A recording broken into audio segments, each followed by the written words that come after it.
Achú, estornude. Miren, tenemos unos regalos espectaculares. Tenemos, ¿coronavirus? No, tampoco. Tenemos Doquier, bravísimo, sí. Doquier, bravísimo. Tenemos atentos a esta nota, a esta charla que vamos a tener sobre un tema álgido, actual, importante, medio peligrosillo, pero que hay que tener en cuenta muchas cosas. Estamos en una epidemia de dengue. Eso no quiere decir que sea pues que todos nos vamos a morir, no, simplemente esto lo decimos a modo de información y también para que prevengamos en muchos casos. Este es un fenómeno que se repite cada 3 años en forma de picos y hasta el momento hay alrededor de 12.000 personas contagiadas con dengue tan solo aquí en Colombia. Es por eso que hemos traído un experto que es Sandrita. Se trata de nuestro especialista, sí, médico de la Universidad Nacional de Colombia, también es internista e infectólogo de la Universidad Federal de Río de Janeiro. Actualmente se desenvuelve como jefe del área de servicio de infectología del Hospital Universitario de Medellín. Recibimos con un bravísimo enorme a nuestro doctor especialista Leonardo Ospina. Mi doc, bienvenido, ¿cómo le va? Muchas gracias. Es usted muy joven para haber hecho tantas cosas. Sí, no, muchas gracias. ¿A qué hora hizo todo eso? Pues la vida sí. tú sabes que eres profesional de la salud. Sí, el dengue, hablemos primero del dengue, porque hay muchos mitos, realidades, cosas que se dicen, que sí, que no. ¿Qué es? Arranquemos por el génesis, ¿qué es el dengue? ¿Quién lo produce y cómo se transmite? Bueno, virus dengue, pues como su nombre lo dice, es un virus, es transmitido principalmente por un artrópodo, un mosquito que se llama la Aedes aegypti. Fundamental que es transmisión por un vector, o sea, por el mosquito. El mosquito, no de persona a persona. No de persona a persona, y eso es bien importante. Muy importante aclararlo. Se da principalmente en zonas del subtrópico y el trópico, entonces se necesitan unas características especiales para que el mosquito se pueda reproducir y pueda transmitir este virus. Entonces, y que da el dengue, que nosotros lo conocemos como una enfermedad febril, o sea, una fiebre, un síndrome febril, acompañado de dolores musculares, dolor retrocular, dolor articular puede tener, y digamos que con unas etapas evolutivas de acuerdo a las franjas etarias en las personas. Ese zancudito, ¿qué características tiene? Porque yo me acuerdo cuando vivía en Cali, que es una zona de endémica, bastante alertas, endémica, y le decían a uno, cuidado que el zancudito es como azul o es verde. ¿Tiene algunas características especiales diferentes al zancudito normal? Las características principales son, digamos que en las extremidades ellos tienen unas líneas blancas y eso es lo que más ayuda a identificar a la Aedes, a la Aedes aegypti. Eso es como lo más característico. Ese zancudito es, pues, la mata también de la malaria, ¿no? La Aedes aegypti también transmite la malaria. Ese zancudito, ¿dónde generalmente se reproduce más fácilmente? ¿En qué zonas deben estar más alerta y qué cuidados hay que tener con respecto a la propagación? Principalmente donde hayan aguas que tengan un potencial de oxígeno y de reproducción para sus huevos. Entonces, por ejemplo, las aguas estancadas son un lugar de proliferación del mosquito. Entonces, zonas del trópico, donde hay aguas estancadas, por ejemplo, cualquier ciudad nuestra, un Neiva, un Barranquilla, Cúcuta, un Cúcuta, Villavicencio, un Villavicencio, donde nosotros tenemos en nuestras casas, en los patios de atrás, la llanta vieja, y con agüita. Usted tuvo llanta vieja, ¿cierto? Usted sabe de lo que está hablando. Pero una llanta vieja tiene unas condiciones sépticas y unas condiciones muy particulares. Pero, por ejemplo, el pozo normal, lo que llaman la alberca o ese el lavadero que tiene el agua ahí, también puede ser un foco de... Por supuesto. Entonces, en esta zona se les explica a las personas y, digamos, a la comunidad que tienen que tener algunas medidas. Tienen que mantener eso cerrado. Hablemos de las medidas específicamente. Claro. Principalmente no debemos tener aguas estancadas al aire libre, eso es fundamental. El agua siempre deben estar limpias y cuando hay, digamos, depósitos como las albercas deben estar cubiertas. Nunca dejarlas, digamos, como al aire libre todo el tiempo, porque ahí va a estar el mosquito reproduciendo y poniendo sus huevitos.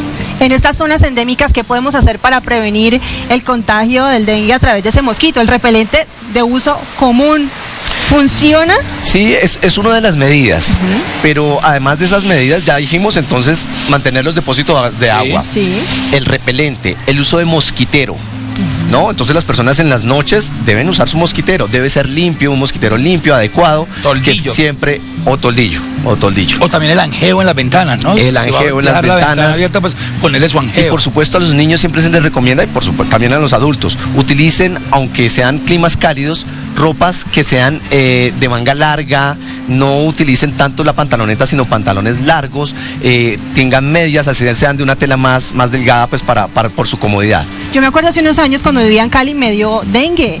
Ajá. Y las plaquetas se me bajaron casi que a 1, el nivel mínimo. ¿Cuáles son esos síntomas iniciales para detectar un dengue y en qué se diferencia el dengue del dengue hemorrágico? ¿Y de una gripa normal? Y de una gripa normal. Bueno, fíjate que digamos, dengue y gripa es algo diferente porque la gripa es más con síntomas respiratorios. Okay. Entonces ahí es la gran diferencia. Virus dengue da un síndrome febril, entonces da una fiebre que dura entre 3-4 días y puede prolongarse hasta 2 semanas. Dolores musculares, dolor retroocular, y un exantema. Entonces los pacientes generalmente pueden tener como un rash cutáneo, una aparición de lesiones como puntos rojos o como un sarpullido. Y digamos que en la evolución, que no es para todo el mundo, pero en la evolución puede llegar a disminuir esas plaquetas, que son los corpúsculos en la sangre, que ayudan a disminuir las hemorragias. Hay una cosa que me parece que es fundamental, que uno no puede confundir el dengue hemorrágico con las hemorragias producidas por fiebre dengue. Uno puede tener dengue hemorrágico sin tener hemorragias visibles. ¿Y entonces cómo se detecta? Se detecta mediante estudios de laboratorio donde uno encuentra esa baja de plaquetas que nosotros llamamos trombocitopenia y además unas, digamos, pérdida de fluidos a nivel pulmonar, a nivel de la cápsula hepática. Entonces, hay otros estudios que nos ayudan a identificar. ¿Qué hace que se vuelva hemorrágico? ¿Es cuando se complica el dengue normal, que no tiene los cuidados y es como la fase más complicada dentro del dengue, o no todo dengue trasciende a hemorrágico? Exactamente, no todo dengue trasciende a hemorrágico. Digamos que una primera infección con dengue puede ser una infección más benigna, con menos síntomas y más acortada. Pero tal vez una segunda reinfección o contacto con el mosquito podría llevar a las complicaciones. Entonces la trombocitopenia, que son esas bajas de plaquetas, el dolor abdominal, la efusión pulmonar, que dan tantos problemas, por ejemplo, en los niños. De cuando yo estaba en la escuela de odontología de la Universidad del Valle, a quien mando un saludo, a mi ¿cómo se llama? A mi generación, a mi promoción. Perdón, ya se me olvidan las cosas. Fue hace tanto tiempo ya. Se hablaba siempre de que los virus no tenían un componente que los matara, que los virus mutaban, que uno generaba un medicamento y a los meses o al poco tiempo ellos mutaban y se hacían resistentes. ¿Cómo ha avanzado la medicina en ese camino, doctor? ¿Y si hay realmente un fármaco que mate los virus o simplemente se atacan los síntomas para tener una mejor calidad? ¿Interesante pregunta? Muy buena. Muchas gracias. Yo se la pasé. Muchas gracias. Corría el verano del 90 cuando estudié eso. ¿Desde el 90 se preguntaba eso? Sí. Muy bueno, empecemos porque los virus no son ni siquiera partículas vivas. Ah, no. Los virus son partículas proteicas que necesitan de células vivas para reproducirse. Entonces, digamos, ahí es una parte interesante. Los virus realmente no, para la mayoría de los virus no tenemos ningún medicamento. Existen algunos virus, por ejemplo, virus VIH, que son los retrovirus, que tenemos medicamentos específicos. Pero para la mayoría no, porque son infecciones benignas. El 80% de las infecciones en los seres humanos es por virus. El 80%. ¿Sí? 8 de cada 10. Más que por bacterias. Más que por bacterias. Y se resuelven solas. ¿Quién las resuelve? El sistema inmunológico de cada ser humano. Por eso nosotros en las franjas etarias extremas, los niños más pequeños y los adultos mayores tienen más dificultades muchas veces con los virus, posiblemente porque su inmunoexperiencia es diferente. El niño no tiene mucha inmunoexperiencia, no sabe cómo defenderse, y el adulto mayor ha perdido esa experiencia y puede tener dificultades con los virus, pero en general se autorresuelve. Doctor Ospina, últimamente hay preocupación mundial por este virus que está atacando a muchas personas y es el coronavirus. Dios. ¿Es posible que llegue a nuestro país? ¿Estamos preparados para afrontarlo, para detenerlo, para atacarlo? Yo creo que la posibilidad, el chance de que llegue a Colombia es muy alto. Estamos en un mundo global, donde van y viene el ser humano, y por supuesto que tenemos una alta posibilidad. Esto es como todas las epidemias virales. Vamos a tener un pico muy alto, lo estamos esperando. Es posible que tengamos muertes asociadas a la exposición de ese virus, pero yo creo que también tenemos que tener claro que esto no es una alarma sin razón. Es una alarma con la cual tenemos que protegernos, pero podemos llegar a proteger a la población. Algunas personas tal vez vayan a a morir por infección viral. ¿Por qué? Es un virus respiratorio, ¿no? Es zoonótico porque se transmite por un murciélago, una especie de murciélago que solo está en China, pero ¿y qué lo hace tan mortal al ser respiratorio? ¿Cómo son esos síntomas y esa...? Fíjate que coronavirus, como tú dices, pertenece a una familia de virus respiratorios. La mayoría de las infecciones respiratorias en muchos adultos es por coronavirus. Solo que evidentemente, al parecer, fue una zoonosis que vino a través de otro género, de otra especie, que es un animal. Y el hecho de que se transmita persona a persona lo ha hecho que sea de propagación muy mayor. masiva. Entonces ustedes vean que tenemos la posibilidad que por una persona infectada por coronavirus tengamos 2 a 3 que estuvieron en contacto con esa persona de que se infecte. ¿No? Entonces, virus respiratorio que se transmite persona a persona por contacto cercano. ¿Y por qué muere la gente? ¿Por qué se complica? Debe ser que el paciente tenga un sistema inmune deprimido, una persona sana, joven, puede luchar solita contra el coronavirus, hay medicamentos, se atacan los síntomas. ¿Cómo es el tratamiento?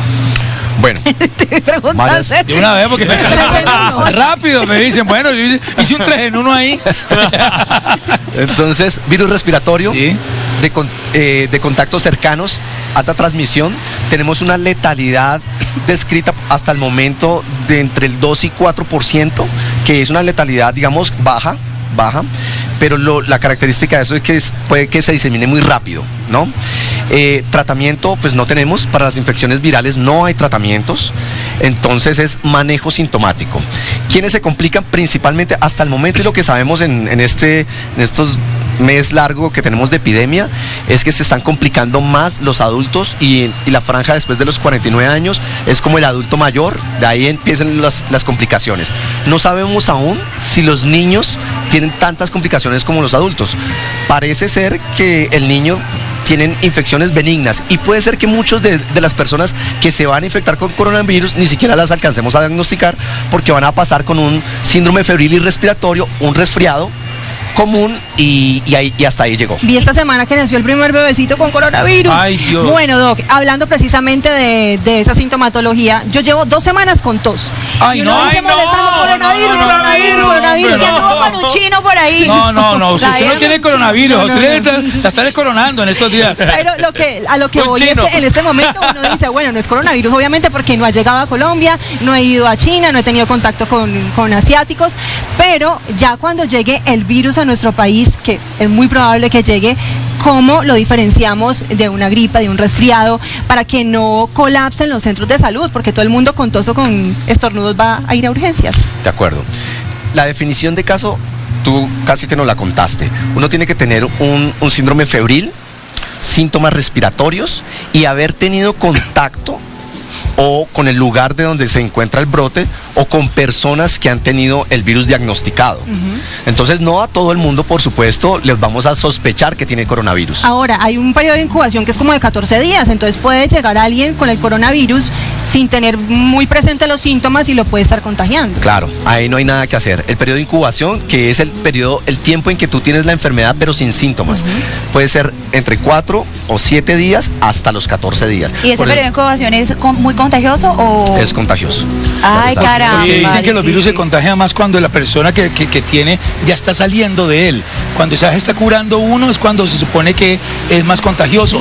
Prevención, tapabocas, lavado de manos, ¿qué podemos hacer en ese sentido? Fundamental, nosotros llamamos etiqueta respiratoria. Okay. ¿Qué es etiqueta respiratoria? Lo que tú hiciste al inicio de nuestra charla. Si uno tiene tos, si uno va a estornudar, ay, esta es la manera. Sí, por favor. Esta es la manera. Todavía encuentro una gente por ahí en el servicio público. Dios no, mío, y en las manos, ¿no? Pero es que a veces uno no alcanza, esa tos que es como alérgica. Entonces que es tos o estornudo acá. De acuerdo. ¿Qué más? Lavado de manos frecuente. Constante. Lavado de manos frecuente. Si tú estás con un síndrome respiratorio, podrías utilizar un tapabocas, sobre todo cuando hay lugares de mucha población, lugares públicos, ¿no? En el transporte, en los museos, en el banco, bueno, utilice un tapabocas. Podemos tener algunas medidas de prevención, todas esas personas que vayan a viajar, que vayan a cruceros, que vayan a otros países donde todavía no sabemos si hay o no presencia del coronavirus. Podemos tomar alguna pastillita mágica, algún tipo de alimentación que nos suba el sistema inmune. Eso me parece interesante. Ayuda a que de pronto no nos coja el coronavirus. En este momento no existe ninguna alimentación ni ningún medicamento para prevenir la infección por coronavirus. Yo creo que es alimentación sana, Tener las defensas al día. Al día. Hidratación adecuada y lávense muy bien las manos. Eso es lo que hay que hacer. Pero Ay, hay alimentos que definitivamente ayudan al sistema inmune. Vitamina Ahí C. está la vitamina C, la naranja, o Guayaba, mandarina. o la kiwi, sábila, el kiwi. Son cosas que se pueden La hacer guayaba. arándanos, guayaba. para que el sistema inmune esté preparado. La parte emocional también, estar tranquilos, porque la parte de la depresión, el estrés también. deprime en el sistema inmune. De acuerdo. El ejercicio también lo sube. Intentar estar al día. Por Saludar si de llega- lejitos. Saludar de lejito sube el sistema inmune. Ay, doc. Pocillo para el doc. Por Muchas favor, gracias. en su consultorio nos lleva. Cobija Claro que para el sí. doc. Y Muchas uno, gracias. Oscar, para usted por ese actuar en la medicina que hace que de verdad nosotros nos Y sintamos tan seguros. Sus redes sociales, alguna página donde nos podamos seguir contactando con usted, doctor. Nosotros nos podemos contactar por www.mederi.com.co. Mederi, el hospital mederi.com.co, bravísimo. Para el doctor Bravísimo, Ospina. mi doc. Y Los usted, ¿quién tiene la son trivia? los dos keys, Dos keys, sí. dos keys. Ay, no, ¿un key? No, son dos. Este es el key. Esto es lo que usted se va a llevar a casa. Pocillo y cobija. Sí, solo sí responde esta trivia de manera correcta con el numeral Bravísimo Bravísimo 2020. Lo dije comenzando ¿Y usted qué esta dijo? charla instructiva. Esta es una enfermedad, hablando del dengue, que Sí. se repite cada cierto número de años, Uy, no, de no me forma diga eso, cíclica. no, más fácil. Yo la digo las opciones. Ah, ok, es muy perfecto. fácil, es muy fácil. Se repite aproximadamente en Colombia cada A. 17 años. B. Cada 3 años. C. Cada 800 años. Sí. Cada 800 sabe. años, conteste ahora. Y si no, Haga su propio key. Ponga una cobija vieja y la recorta y le hace una mini cobija. Claro. Lo hizo para la Bravísimo. Celestina.